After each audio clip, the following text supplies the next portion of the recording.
দর্শক, অফিস, আদালত ও শিক্ষা প্রতিষ্ঠান খোলা আছে, সড়কে কিছুটা বেড়েছে যান চলাচল।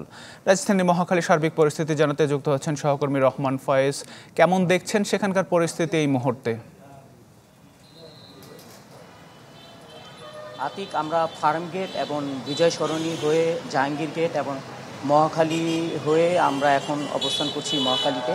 সেখানে আসলে আপনি যেটা বলছিলেন যে গণপরিবহনের চাপ কিন্তু বেড়েছে, সেই ক্ষেত্রে উপস্থিতি অফিস, স্কুল, কলেজের অফিসমুখী মানুষের ভিড়ও কিন্তু বেড়েছে, যাত্রী উপস্থিতি বেড়েছে, তার সাথে সাথে কিন্তু গণপরিবহনের সংখ্যাও বেড়েছে।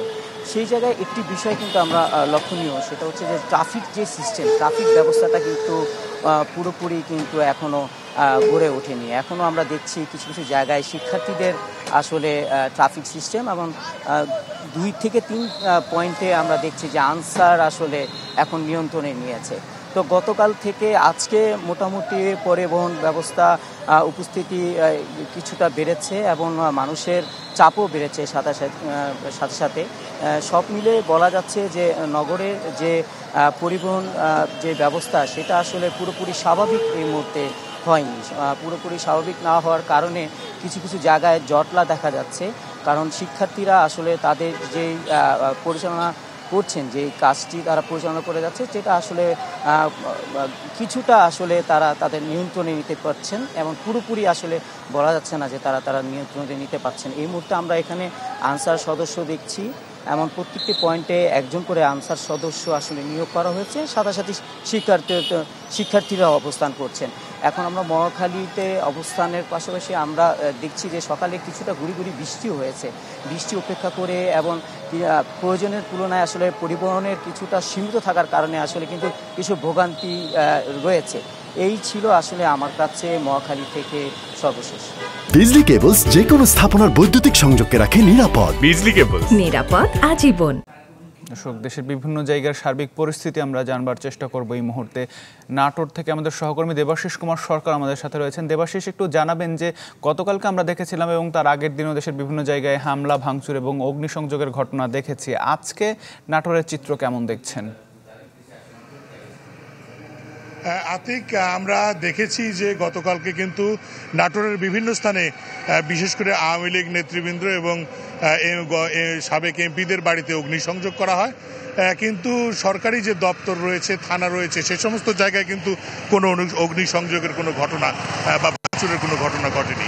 আমরা দেখেছি যে এই সরকারের পতনের পর থেকে বিভিন্ন সরকারি স্থাপনা, বিশেষ করে থানা সহ জেলা প্রশাসকের কার্যালয় সহ বিভিন্ন স্থানে সেনাবাহিনী তারা নিজ দায়িত্বে তারা মোতায়েন রয়েছে এবং অপ্রীতিকর কোনো ঘটনা তেমন একটা ঘটেনি। এছাড়া নাটোরের যে অন্যান্য দোকানপাটগুলো অল্প বিস্তর খুলতে শুরু করেছে। কালকে কোনো যানবাহন চলাচল করলেও আজকে কিন্তু যানবাহন চলাচল করতে শুরু করেছে এবং দূরপাল্লার বাস সহ অভ্যন্তরীণ যে রুটের বাসগুলো সেগুলো কিন্তু চলতে শুরু করেছে এবং বেলা বাড়ার সঙ্গে সঙ্গে দোকানপাটও খুলবে, এমনটাই প্রত্যাশা করছেন এখানকার ব্যবসায়ীরা।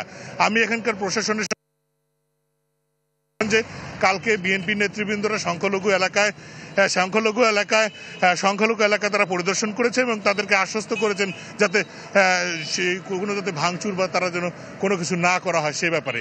এছাড়া সার্বিক পরিস্থিতি এখন উন্নতির দিকে। এই ছিল আসলে নাটোর থেকে সর্বশেষ। আতিক, জি, অনেক ধন্যবাদ দেবাশিস যুক্ত হবার জন্য। এবার একটু আমরা লালমনিরহাটের চিত্র দেখে আসতে চাই। মাহফুজ বকুল আমাদের সাথে যুক্ত রয়েছেন।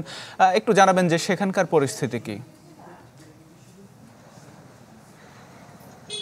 লালমনিরহাটে কিন্তু প্রথম থেকে যেদিন থেকে আন্দোলন চলছিল, লালমনিরহাট মোটামুটি একটা শান্ত পরিবেশ ছিল, কিন্তু গত পরশুদিন যেদিন সাবেক প্রধানমন্ত্রী আওয়ামী লীগ নেত্রী যেদিন দেশ ছেড়ে পালিয়েছেন, তারপরেই কিন্তু বৃষ্টি শুরু হয় এবং বৃষ্টিতে এই এলাকায় কিন্তু মিছিল দেখা যায়। একদম তুমুল হারে বিভিন্ন এলাকা থেকে গণমিছিল, আনন্দ মিছিল, মিষ্টি বিতরণ এগুলো শুরু হয়। তারপর কিন্তু সাধারণ মানুষ মাঠে নেমে আসে এবং উচ্ছৃঙ্খল জনগণ এখানে কিছু দেখা যায়। আমরা যেটা সর্বশেষ তথ্য পেয়েছি, লালমনিরহাট 1 আসনের এমপি এবং আওয়ামী লীগের সভাপতি মোতাহার হোসেন, তার বাড়ি ভাঙচুর করা হয়েছে।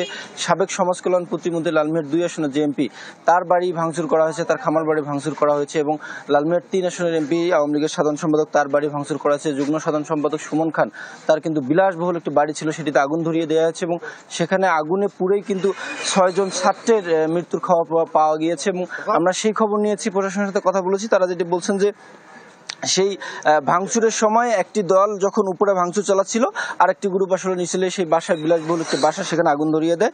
তারপর সেখানে কিন্তু একদম 6 জন ছাত্রের করুণ মৃত্যু হয়। পরে 7 ঘন্টা পর সেনাবাহিনী গিয়ে তার লাশ উদ্ধার করতে পেরেছে। এবং আর পাশাপাশি আমি গতকাল থেকে বিভিন্ন লালমিনহাটে বিভিন্ন এলাকা ঘুরে দেখেছি সংখ্যালঘু হিন্দু ধর্মাবলম্বী তাদের কিন্তু সংখ্যা কাজ করছিল, যদিও বা বিএনপি এবং সুশীল সমাজের লোকজন সার্বক্ষণিক খোঁজখবর নিচ্ছেন, হিন্দু পল্লীগুলো পাহারা দিচ্ছেন। সব মিলিয়ে সংখ্যা কিন্তু লালমিনহাটে নেই, যদিও বা উত্তেজনা ছিল সেই উত্তেজনা কিন্তু এখন কমে গেছে লালমিনহাটে। এই ছিল লালমিনহাট থেকে আমার কাছে সবশেষ পরিস্থিতি। জি মাহফুজ বকুল, অনেক ধন্যবাদ যুক্ত হবার জন্য। একটু আমরা ঝালকাঠিতে চলে যেতে চাই।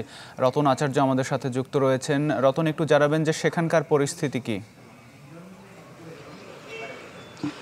আতিক, আপনাকে ধন্যবাদ। আপনি জানেন যে 5 তারিখ আওয়ামী লীগ সরকার পতনের পর ঝালকাঠির বেশ কিছু নেতাকর্মীর, আওয়ামী লীগের নেতাকর্মীর বাসভবন এবং ব্যবসা প্রতিষ্ঠানে কিন্তু অগ্নিসংযোগ এবং ভাঙচুরের ঘটনা ঘটে, যে কারণে সাধারণ মানুষের মনে কিন্তু একটু আতঙ্ক বিরাজ করে। তো বর্তমান পরিস্থিতি আপনি দেখতে পাচ্ছেন যে আমি এই মুহূর্তে রয়েছি ঝালকাঠির সদর চৌমাথায়। গতকাল পর্যন্ত প্রায় 80% দোকানপাট কিন্তু বন্ধ ছিল, কিন্তু আজকে সকাল থেকে আমি দেখাতে চাই, সকাল থেকে কিন্তু আসলে বেশ কিছু দোকানপাট কিন্তু আসলে এখানে খুলেছে। আর দেখতে পাচ্ছেন যে দোকানপাট খুলেছে এবং ঝালকাঠি কিন্তু আসলে স্বাভাবিক হওয়ার চেষ্টা করছে এবং স্বাভাবিক হচ্ছে। তো এদিকে বেশ কিছু হিন্দু সার্বক্ষণিক চেষ্টা করছে যে কোনো সংখ্যালঘু পরিবারের উপরে বা ব্যক্তিগত উপরে যেন কোনো হামলা না হয়। পুলিশ যেহেতু মাঠে নেই, তাদের কর্মবিরতি চলছে, যে কারণে সাধারণ মানুষের মনেও কিন্তু একটু আতঙ্ক বিরাজ করছে। আজকে যেহেতু স্কুল খুলেছে, আমি বেশ কিছু স্কুল ঘুরে দেখেছি, সেখানে ছাত্রছাত্রীর উপস্থিতি কিন্তু খুবই কম রয়েছে। তবে সকাল থেকে বেশ কিছু সেনাবাহিনীর গাড়ি কিন্তু ঝালকাঠিতে। জি রতন, অনেক ধন্যবাদ আমাদের সাথে যুক্ত হবার জন্য। আমরা একটু মাদারীপুরের চিত্র দেখে আসতে চাই। আমাদের সহকর্মী সাগর হোসেন তামিম আমাদের সাথে যুক্ত রয়েছেন। তামিম, সেখানকার কি অবস্থা? জনজীবন স্বাভাবিক হতে শুরু করেছে কিনা? যে আতিক, আসলে গত 2 দিনের যে পরিস্থিতি ছিল মাদারীপুরে, সেই অবস্থার থেকে কিন্তু কিছুটা পরিবর্তন হতে শুরু করেছে। আমি এই মুহূর্তে যে সড়কটিতে রয়েছে, এটা মাদারীপুরের একটি অন্যতম সড়ক, যেখান দিয়ে আসলে প্রতিদিন কিন্তু শত শত গাড়ি আসলে যাতায়াত করে। পরিবহনের সংখ্যা খুব একটা বেশি আমরা লক্ষ্য করিনি, তবে জনজীবনের সাধারণ মানুষকে কিন্তু ঘর থেকে বের হতে দেখছি। আসলে গত 2 দিন মাদারীপুরে যেসব স্থাপনায় অগ্নিসংযোগ এবং ভাঙচুর করা হয়েছে, সেই সমস্ত স্থাপনা কিন্তু আসলে যে আবর্জনা তৈরি হয়েছে সেগুলো কিন্তু পরিষ্কারের চেষ্টা করছে। আইনশৃঙ্খলা রক্ষাকারীর বাহিনীকে খুব বেশি আমরা লক্ষ্য করিনি, তবে যাদের বাড়িঘরে এই অগ্নিসংযোগ দেওয়া হয়েছিল সেই সমস্ত স্থান কিন্তু তারা পরিষ্কারের চেষ্টা করছে। অন্যদিকে বিএনপি, জামাত এবং শিবিরের যে নেতাকর্মী, তারা কিন্তু মন্দিরগুলো পাহারার জন্য ব্যবস্থা বসিয়েছে এবং অনেক জায়গায় কিন্তু তারা নিজেরা পাহারা দিচ্ছে, এবং যাতে কেউ কোনো দুর্বৃত্ত আসলে এ সময় স্থাপনায় আগুন বা অন্যান্য ভাঙচুর না করতে পারে সে ব্যাপারে কিন্তু তারা সচেষ্ট রয়েছে। তবে মাদারীপুর জেলা পুলিশের কোনো সদস্যকে কিন্তু আমরা মাঠে দেখছি না। কার্যত আসলে আইনশৃঙ্খলা রক্ষাকারী বাহিনীর কোনো সদস্যকেই তেমনভাবে চোখে পড়েনি।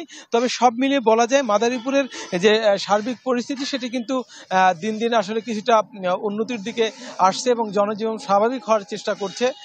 তো সব মিলিয়ে মাদারীপুরের পরিস্থিতি কিন্তু আগের চেয়ে অনেকটাই উন্নত রয়েছে। এই ছিল আমার কাছে আতিক। জি তামিম, অনেক ধন্যবাদ আমাদের সাথে যুক্ত হবার জন্য। দর্শক, দেশের বিভিন্ন জায়গা থেকে আমাদের সহকর্মীরা সার্বিক পরিস্থিতি জানাচ্ছিলেন।